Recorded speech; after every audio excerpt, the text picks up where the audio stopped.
دغه حکومت چې موږ او تاسو کې اوس ژوند کوو په مخ د ځمکه باندې چې څومره په اسلامي ملکونو کې دولتونه د ټولو نه ښه اسلامي حکومت دی. تا اوریدلې دي چې امرالله صالح او یا اشرف غنی ویلي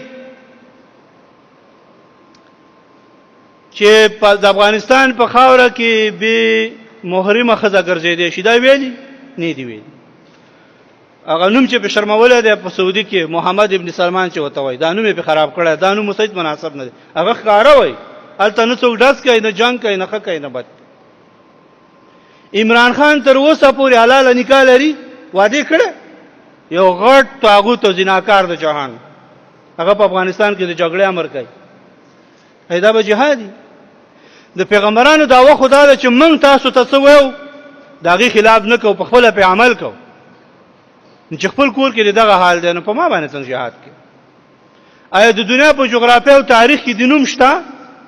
پاکستان یو رمونی پیدا شوی دی، دوه رمونی دي په دنیا کې حرامین، یو پنجاب دی یو يهود دی.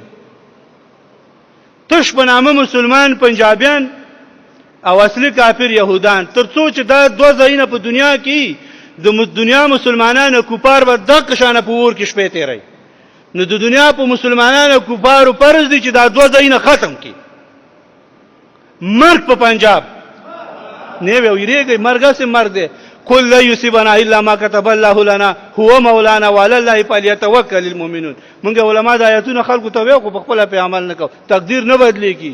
مرګ په پنجاب، مرګ په عمران خان، مرګ په فضل الرحمن، مرګ په اثری او شاکری، او مرګ په نورو تواغیتو. څلورم موږ د افغانستان علما د کرنل امام او د حمید ګل او د قاسم سلیمانی او د مولا انصاری هراتی د خبرو هیڅ توفیر نشو کولای. څلور واړه د افغانستان د مسلمان ملت قاتلان دي او مرګ او جهنم دې ته د خدای نه غواړو. مرګ که څوک نه وي هغه باندې د خاوري دشمنی. مرګ په پنجاب، مرګ په تهران، مرګ د پردو په ګډاګیانو. منګه مولا انصاری د افغان مسلمان په صفت نه پیژنو، منګه د افغانستان د خلکو د قاتل په صفت پیژنو. او موږ دولت ته وایو چې دا لری کا د دلری کول د افغانستان د مسلمانانو د فائدو لپاره او د شر د خلاصېدو لپاره فرض دي چې سیاستن دا سره لري کی. او دا د وخت د قاضي صلاحیت دی الله ورکړی دی، ستره محکمه دا کار وکي.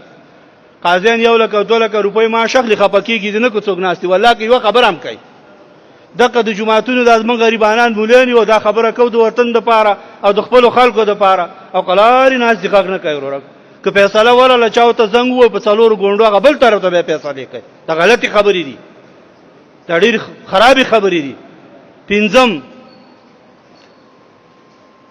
مونږ اوربان غواړو، سوله غواړو او د یو نظام غواړو چې هغه واقعي اسلامي او د افغانستان د گاونډیانو او د افغانانو ټول دنیوي او اخروی منافع به کې خوندي شي او متقابل احترام باندې ولاړ.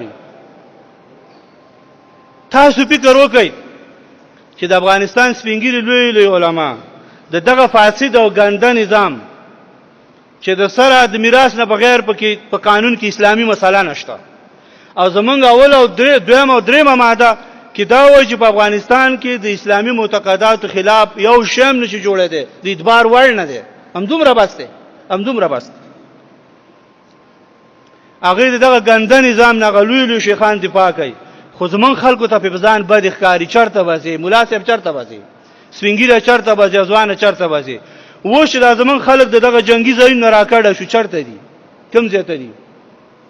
د سورته طه په 55 کې الله وایي منها خلقناکم، الله وایي د افغانستان د خاورې نه پیدا کړي، وفيها نعيدكم، الله وایي مری به د خاورې به ته جهنم او یا جنت لذي، ومنها نخرجكم تارة اخرى، او د دینه بد ژوند کوم او ځان ته بد به ودروما. جمعه دي چرته دي، دیره دي چرته ده، مدرسه او مکتب او پانتون دي چرته ده، کوټه او جنازه دي چرته ده، او جرند او جمعه دي چرته ده. په افغانستان کې نو له خو شرمګر دي خاورې نه دی پاوکا، دا چاته مفرېدا.